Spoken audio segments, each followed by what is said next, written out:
Josué capítulo 2, do versículos de 1 a 7. Eu espero que o estudo e a série de mensagens no livro de Josué possa abençoar a sua vida. Se você perdeu a mensagem, está lá no canal, você pode entrar e assistir novamente, inclusive foi postado essa semana.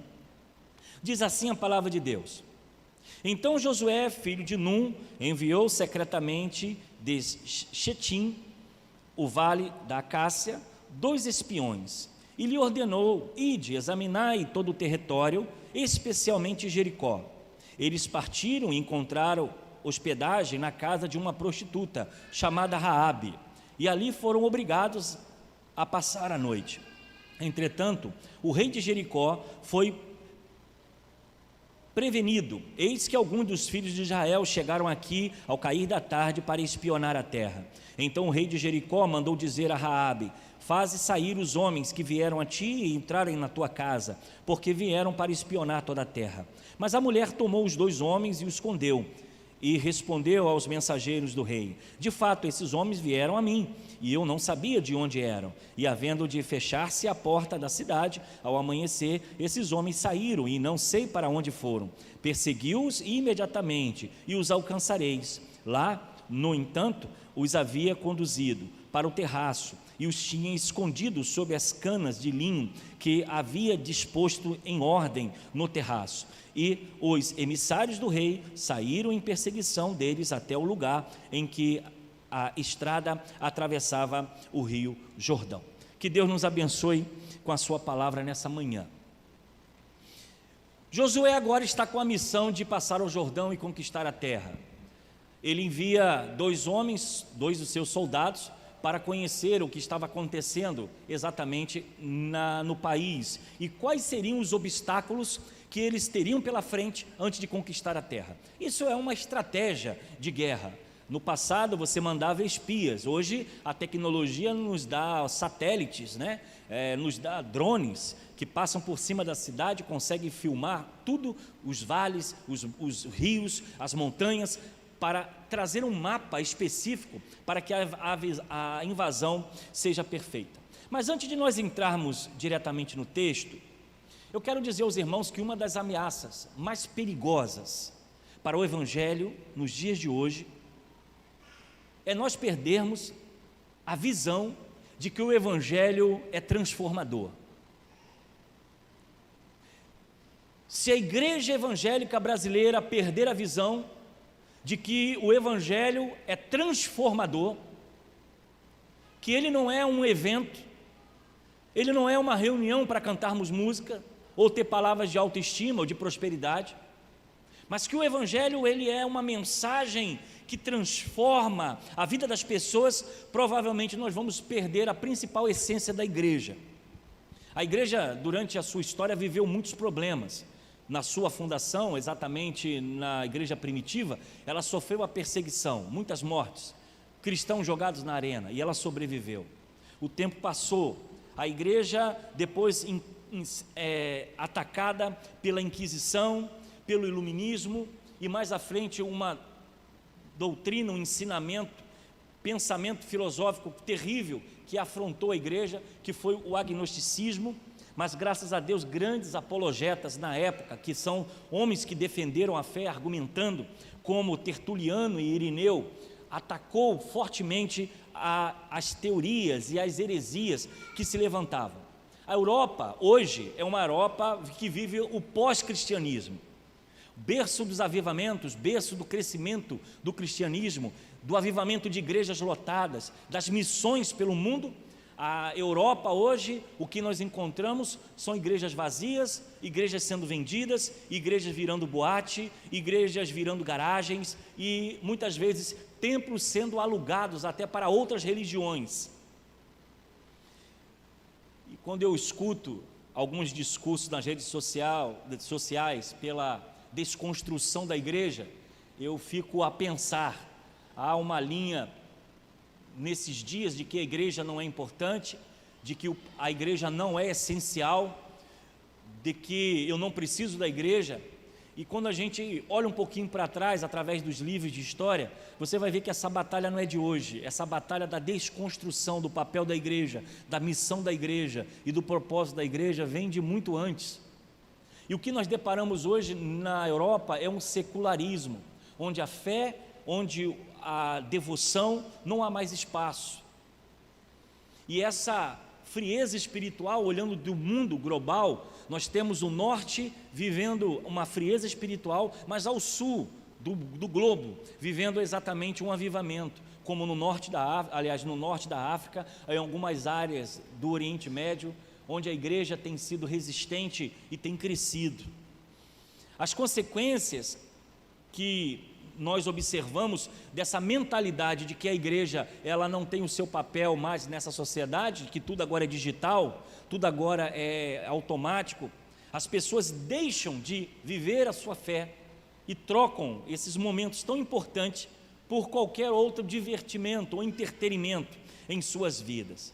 E o que nós vemos é igrejas fracas, crentes fracos, crentes mimados, gente que não tem firmeza espiritual, e a igreja cada dia mais perdendo as suas características. E quando vem escândalos envolvendo pastores, ou melhor, suposto, entre parentes, isso fere ainda mais a nossa visão de reino. Mas o que eu posso trazer, e eu quero trazer na visão desse texto, é a capacidade da graça de Deus alcançar o pecador. Quando paramos para observar a história de Raabe, revive essa esperança no nosso coração. Uma mulher prostituta, ela é usada por Deus para abençoar o povo, e depois ela sofre as consequências dessa ajuda. Nós vamos ver isso mais à frente. Quando levamos e ouvimos sobre o poder de Deus, que dá oportunidade ao pecador, pessoas que a sociedade olha assim e diz, não tem jeito, o Evangelho vai lá e trabalha de uma forma sobrenatural. Isso enche o nosso coração de ânimo para continuar a fazer missões. Isso enche o nosso coração de ânimo para manter a igreja de portas abertas, recebendo todo tipo de gente. Porque nós sabemos que todos nós vivemos lutas e dificuldades no nosso dia a dia, mas o Evangelho ele tem um poder de restauração. E todas as vezes que nós abrimos o culto da manhã ou da noite, eu fico pensando, quem são as pessoas que Deus irá trazer para ouvir a sua palavra? E como é bom quando nós recebemos o retorno de alguém que diz, olha pastor, no mês tal, no ano tal, eu passei na sua igreja e ouvi uma mensagem assim, assim, assim, aquilo mudou um pouco a minha história.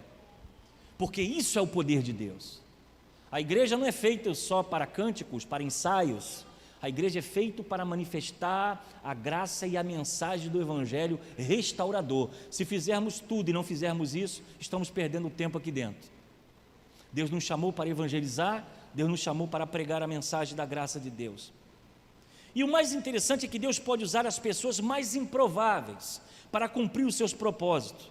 Isso na Bíblia Sagrada, por exemplo, como o caso de Moisés, alguém que tinha dificuldade. O exemplo, Paulo, que era o perseguidor do Evangelho, Saulo de Tarso, que mandava prender e matar os cristãos, e de repente ele é transformado, não mais em perseguidor, mas em perseguido. Como o caso, por exemplo, de Elias e tantos outros. Um evangelho que absorve, um evangelho que transforma. O texto fala sobre Jericó, era uma cidade fortificada antes da descoberta da pólvora. Os irmãos estão acostumados a ver aqueles filmes antigos de medievais, os castelos, as muralhas. Era uma forma de proteção. Geralmente as cidades eram cercadas por um muro muito alto. E nesse tempo de Jericó, os próprios prefeitos, que eram cidades pequenas, eram considerados como pequenos reis, porque tinha um exército, tinha uma tropa, tinha toda uma fortificação para proteger a cidade da invasão do inimigo. E antes da descoberta da pólvora, da arma de fogo, a única defesa que uma cidade tinha naquele tempo era exatamente as muralhas, porque quando um povo vinha para invadir o outro, quando eles não conseguiam passar pela muralha, eles acampavam na porta do castelo, da porta da cidade, impedido de entrar comida, entrar água, entrar todo tipo de utensílio, e essas guerras duravam anos. As guerras às vezes duravam anos, até que o inimigo lá dentro morresse de fome ou de sede. E assim eram as guerras antigas. O que nós observamos nesse texto, que Jericó era uma muralha muito fortificada, ao ponto de até uma charrete passar por cima, em todo o seu contorno. Era uma fortificação muito grande. E o texto diz que esses 2 espias vão para a casa de Raabe, uma prostituta, provavelmente ali um prostíbulo, um local onde havia prostituição. Por quê? Porque Raabe não era do povo de Israel, Raabe era cananeia, ela era uma pagã, então ela seguia e servia outros deuses, inclusive ela poderia ter adorado a Baal, a outros deuses, que não o Deus de Israel. Mas esses espias não foram à casa de Raabe em busca de sexo. Eles foram à casa de Raabe porque, de uma mentalidade estratégica, ali era um local ideal para ter informação. Porque pense comigo, um local onde é frequentada por todo tipo de povo, gente de todos os lugares, ali havia muita conversa, havia muito diálogo, havia muita informação. Então era um local estratégico para sentar naquele local e ficar ouvindo as conversas que aconteciam no bar, porque era um local de prostituição. O que o texto vai nos dizer é que esses espias recebem essas informações, mas o rei fica sabendo, de alguma forma, de que havia o espião na casa de Raabe. Eles então procuram pegar esses espiões, mas Raabe toma a frente e a dor do povo de Israel. Aqui é uma questão muito interessante, irmãos. Algumas pessoas me perguntam, mas pastor, Raabe mentiu. Então a mentira pode ser feita? É útil? Nunca. A mentira é pecado. O que Raabe fez em dizer que os espias tinham ido embora, ela não seguia as leis de Deus. Ela não conhecia as leis de Deus, ela não era do povo de Israel, era uma pagã. Então provavelmente fazer e mentir para ela era algo natural, não havia nenhum tipo de senso de juízo, de pensamento. E ela então mente e diz, olha, eles foram embora, mas ela havia escondido os espias na parte de cima. Os terraços daquele tempo era o local onde se secava o trigo, né? O arroz, o alimento ficava na parte de cima, e ela então leva exatamente esses homens para lá, para se esconder. Raabe conhecia exatamente o que estava acontecendo com o povo de Israel. Nos textos seguintes você vai ver que depois que ela consegue espantar os soldados que vieram prender os espias, ela começa a dialogar com eles e faz um trato. Olha, eu vou ajudar vocês, porque eu sei que Deus tem sido com o povo de Israel. Veja bem, ela sabia muito bem o que estava acontecendo, que Deus abriu o mar vermelho para vocês, que vocês estão lá fora, um povo muito grande, e vocês vão invadir. Eu só quero te pedir um favor, quando vocês invadirem, poupe a minha família, cuide da minha família, me dê essa oportunidade. Os espias acham justa, né, essa ponderação, e dizem então, pendura aí uma corda vermelha, e quando a invasão acontecer, nós vamos poupar a sua casa e a sua família. É interessante que essa corda, esse pano, né, esse tecido vermelho, muitos pregadores vão usar exatamente pelo símbolo do vermelho ser do sangue, o sangue de Cristo. Uma forma de libertação, uma forma de marca, uma forma de pacto. Mas eu quero trazer algumas orientações sobre a graça de Deus na vida de Raabe. Quais são os sinais que precisamos tirar para os dias de hoje? Que poderíamos aplicar hoje, o que Deus fez na vida de Raabe, naquela situação, que Ele pode fazer hoje. Primeiro, a graça de Deus, ela existe para salvar pecadores. Como Deus é grande. Uma mulher sem qualquer condições de ser útil à causa, Deus transforma ela em um vaso abençoado. Para a nossa visão, além de ser cananeia, ela era de um povo idólatra, e muitas vezes esse povo trouxe dificuldades para Deus, trouxe muita revolta pela sua idolatria. Raabe simbolizava tudo que Deus queria destruir, deveria destruir, a própria essência do pecado, a depravação, a idolatria, tudo você se resume em Raabe, nessa mulher prostituta, nessa mulher que simplesmente adorava outro Deus. Mas o que nós vemos é que Raabe simboliza exatamente a graça de Deus. Deus vê em Raabe a oportunidade de manifestar a sua graça, porque apesar de ser pecadora, apesar de ser uma prostituta, apesar de ser alguém desacreditada, Deus não só abençoa a vida de Raabe, como poupa também toda a sua família. E isso simboliza para nós o poder que o Evangelho tem. Deus não faz acepção de pessoas. Independente da situação que a pessoa está vivendo ou um quadro que ela se encontra, a graça de Deus pode encontrá-la. A graça de Deus pode chegar até ele ou até ela.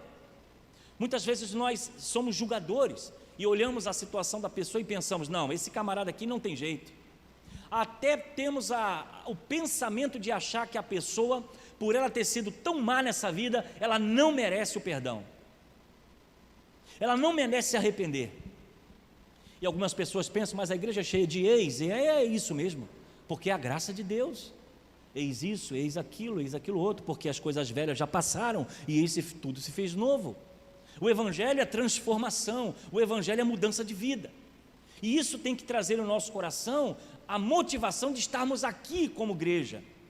Viver esse Evangelho, pregar esse Evangelho, trabalhar por esse Evangelho, porque cada criança que entra na embaixada ou na mensageira é o poder do Evangelho para transformar uma vida. Cada reunião da terceira idade, quando chamamos um idoso que não faz parte da nossa igreja, porque esse evento não é para os crentes, sempre os eventos da nossa igreja, ela tem uma proposta evangelística de trazer alguém, porque nós cremos que o Evangelho, ele é restaurador, e não importa quem a pessoa seja, ou onde ela esteja hoje, há poder no Evangelho para transformar. Assim como transformou a vida de Raabe, ele ainda continua fazendo hoje. Então, a graça de Deus para a salvação de pecadores. Segundo, nós precisamos aprender a providência de Deus na salvação. Eu não tenho dúvida de que Deus escolheu Raabe para isso. Há algumas situações na Bíblia que você observa que são pessoas escolhidas, separadas para esse propósito. Paulo foi um. Poderia ter sido qualquer outro soldado romano. Poderia ter sido qualquer outro, mas Deus escolheu Saulo, porque ele tinha características, tinha dons e talentos, e não é à toa que ele foi um dos maiores doutrinadores, discipuladores, que escreveu 13 cartas, a qual nós lemos da igreja no Novo Testamento.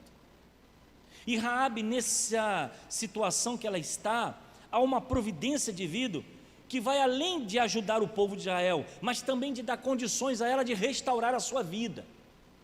O que vemos é que essa providência da graça de Deus atinge todas as pessoas. Se alguém perguntar: pastor, mas se tiver um índio lá no Amazonas, lá no meio de uma tribo que ninguém conhece e que ninguém viu, será que ele também pode ser salvo? Sim, eu não tenho dúvida. Deus vai providenciar, porque Ele é Deus da provisão, uma forma, um meio para que o Evangelho chegue no coração dessa pessoa. Porque eu costumo dizer que ninguém escapa da graça de Deus, ninguém escapa da misericórdia de Deus. Por mais que o homem possa lutar, possa tentar, a graça de Deus, ela tem o poder de transformar qualquer pessoa, e é por isso que nós pregamos o Evangelho. E Raabe exatamente foi a pessoa mais improvável, mas diz o texto que ela ouviu e creu. O que trouxe a salvação a Raabe não foi por ela ter escondido os espias. O que trouxe a salvação a Raabe é que ela creu. Diz o texto mais embaixo, quando ela vai fazer o pacto, ela diz: eu ouvi que Deus é com esse povo, eu ouvi que Deus abriu o mar vermelho para vocês passarem, e eu creio. E ela, como provavelmente alguns possam dizer, uma traidora, ela favorece o povo de Israel, porque ela creu no Deus de Israel. O que trouxe a salvação para Raabe não foi porque ela escondeu os espias, não foi a obra, foi a fé. Mas a fé precisa caminhar com obras. Ela primeiro creu no que ouviu e depois ela agiu de uma forma para proteger os espias. Então a salvação, ela vem mediante a fé, não mediante a obra. Podemos aprender também o poder de Deus na transformação de pessoas. Raabe recebeu de Deus a capacidade de crer. De alguma forma, Deus tocou no seu coração. Provavelmente ela adorava alguns deuses como Baal, Aserá, Astarote, Moloque e Renfá. Eram os deuses daquele tempo, daquele período, daquele povo. Ela arrisca a sua vida de contra o rei para poder favorecer Israel. Ela não limitou, ela não se escondeu, ela se colocou em prontidão de repente ser descoberta como uma traidora. Ela traiu o povo, ela escondeu os espias, ela favoreceu Israel. E de forma maravilhosa, Raabe é citada 2 vezes no Novo Testamento. Hebreus capítulo 11, 31 diz assim: pela fé, Raabe, a meretriz, não pereceu com os incrédulos, acolhendo em paz os espias. Segundo texto, Tiago capítulo 2, 25.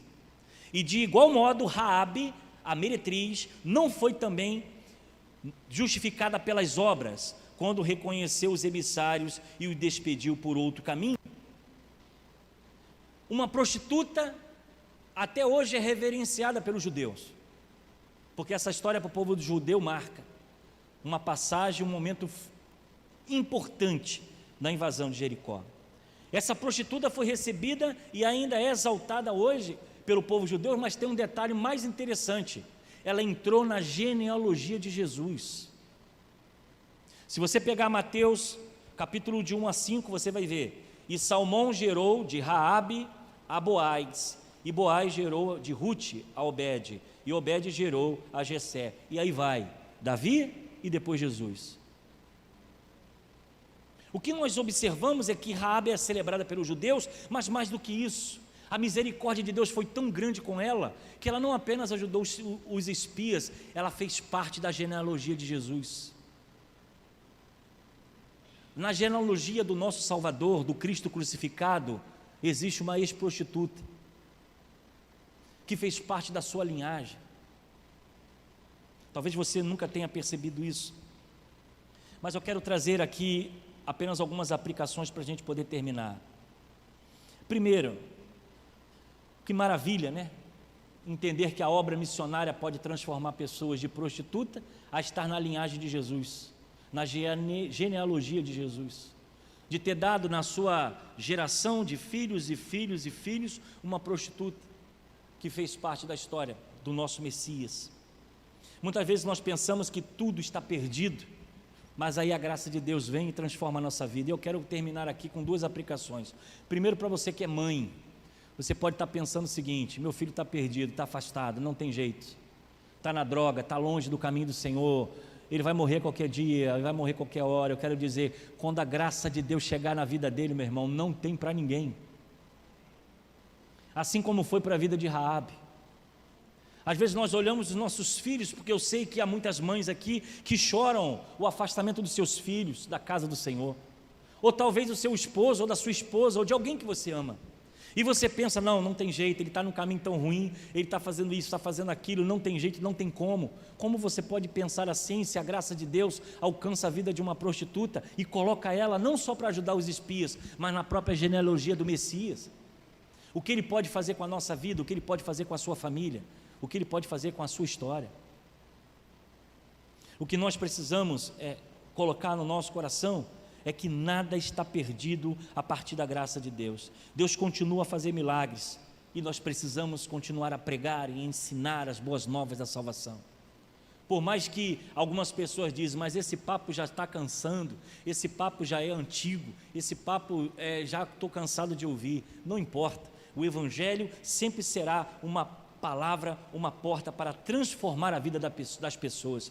E é por isso que nós não podemos perder a motivação de estar nos cultos, de trabalhar para o Senhor, de fazer a obra missionária, de investir em missões. Você manda o seu Pix lá para a Ucrânia, você não sabe o que ele vai fazer, mas com certeza vai chegar na mão do missionário, e ele vai se manter lá comprando seu arroz e seu feijão para continuar pregando a palavra de Deus. O que nós precisamos guardar no nosso coração é que muitas vezes nós estamos preocupados com algumas coisas que somente a graça de Deus pode fazer. Somente a graça de Deus pode quebrar o vício da droga.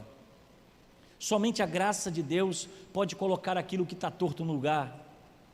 Somente a graça de Deus pode restaurar famílias. Somente a graça de Deus, além de perdoar pecados, pode mudar a vida das pessoas. Somente a graça de Deus. E esse é o principal fator de estarmos aqui como igreja. Nós não estamos aqui para ensaios só.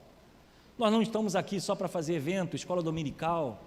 Nós estamos aqui para cuidar de gente, para dizer para aquelas pessoas: ó, há esperança em Jesus Cristo para a sua vida, há mudança para você, há esperança para você. Você pode ter andado errado, você está errado, você está sucumbindo ao pecado, mas Jesus pode transformar a sua vida, Jesus pode escrever a sua história. Você pode fazer parte desse povo que foi transformado e lavado pelo sangue de Jesus e viver uma nova história, um novo tempo.